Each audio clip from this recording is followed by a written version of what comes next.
Assalamualaikum warahmatullahi wabarakatuh. Nama saya Maulana Hamzah dari jurusan Sistem Informasi Universitas Nasional. Di sini saya akan menjawab UAS mata kuliah rekayasa perangkat lunak sistem informasi.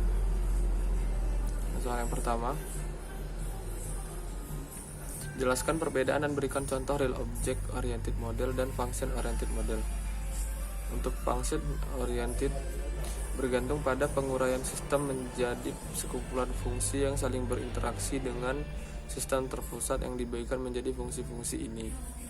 Strategi klasik dalam desain perangkat lunak disebut juga struktural method atau tradisional.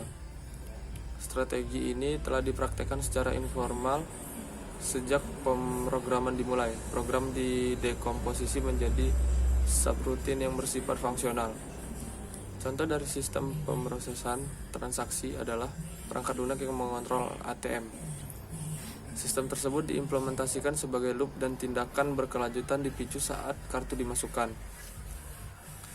Fungsi yang dipanggil seperti dispense cash, get account number, order statement, dan order checkbook, dan lain-lain dapat diidentifikasi yang tindakan sistem.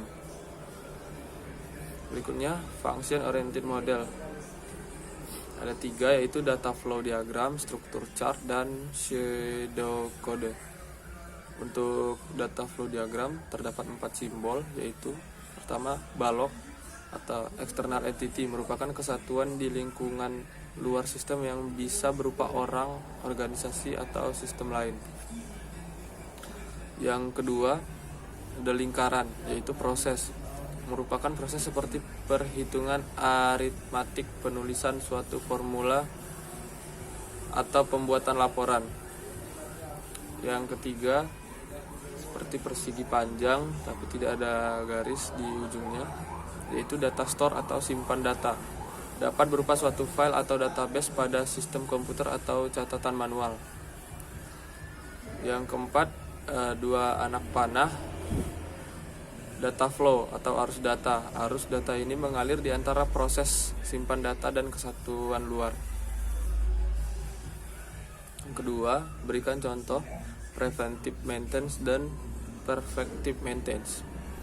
Preventive maintenance memodifikasi perangkat lunak untuk mendeteksi dan memperbaiki kesalahan laten dalam perangkat lunak sebelum mereka menjadi kesalahan operasional. Perfective maintenance memodifikasi perangkat lunak untuk menyediakan perangkat tambahan untuk pengguna, peningkatan dokumentasi program, dan pengkodean ulang untuk meningkatkan kinerja perangkat lunak atau atribut perangkat lunak lainnya, misalnya penambahan fitur. Soal nomor 3, jelaskan istilah berikut: quality of design, quality of conformance, dan quality control. Quality of design adalah level dari kualitas, yaitu spesifikasi produk yang dibuat berdasarkan keinginan dari konsumen. Quality of conformance atau mutu kesesuaian. Mutu kesesuaian adalah ukuran mengenai bagaimana mutu produk memenuhi berbagai persyaratan atau spesifikasi yang telah dirancang. Quality control adalah proses pengecekan yang dilakukan oleh bisnis atau perusahaan untuk memastikan kualitas produk sesuai dengan standar yang ada. Soal nomor 4 adalah jelaskan tentang automaticity dan konsistensi. Automaticity adalah keseluruhan dari tindakan yang harus diselesaikan atau dibatalkan. Namun sebuah proses atau transaksi tidak dapat sukses secara parsial. Konsistensi adalah proses yang mengambil sumber daya dari suatu bagian yang konsisten dengan bagian lainnya. Soal nomor 6, jelaskan tentang Software Configuration Management Plan. Software Configuration Management adalah serangkaian kegiatan tracking dan kontrol yang dimulai ketika suatu proyek perangkat lunak dimulai dan berakhir ketika perangkat lunak sudah tidak beroperasi lagi. Sekian jawaban saya.